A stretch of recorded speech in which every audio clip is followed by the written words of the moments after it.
आंतरराष्ट्रीय योग दिनानिमित्त सोलापूर जिल्हा कारागृहात भारतीय योग संस्था मुंबई यांच्या वतीने योग कार्यक्रमाचे उत्साहपूर्ण आयोजन करण्यात आले. योग हा शरीर आणि मन यांचा समतोल साधणारा प्रभावी मार्ग असून निरोगी व शांततापूर्ण जीवनासाठी त्याचे विशेष महत्त्व आहे. या पार्श्वभूमीवर कारागृहातील बंदी बांधवांना योगाचे महत्त्व पटवून देण्यासाठी विविध योग प्रात्यक्षिके सादर करण्यात आली. पुरुष विभागामध्ये चंद्रकांत गव्हाणी व सिद्धेश्वर पाटील यांनी, महिला विभागामध्ये श्रीमती वैजयंती मेहंते, आनंदा जवडी यांनी योगासनांचे प्रात्यक्षिक सादर करून योगामुळे होणारे शारीरिक व मानसिक लाभ बंदी बांधवांना समजावून सांगितले. कार्यक्रमास कारागृहातील अधिकारी, कर्मचारी, बंदी बांधव मोठ्या संख्येने उपस्थित होते.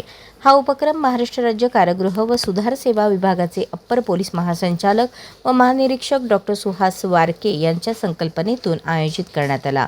विशेष कारागृह महानिरीक्षक योगेश देसाई आणि कारागृह उपमहानिरीक्षक सुनील ढमाळ यांच्या मार्गदर्शनाखाली कार्यक्रम पार पडला.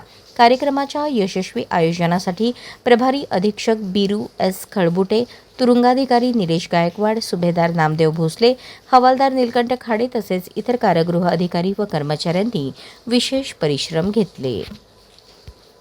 अशाच नवनवीन अपडेटसाठी जनता राज्य न्यूज चॅनलला सबस्क्राईब करा, लाईक करा आणि शेअर करायला विसरू नका.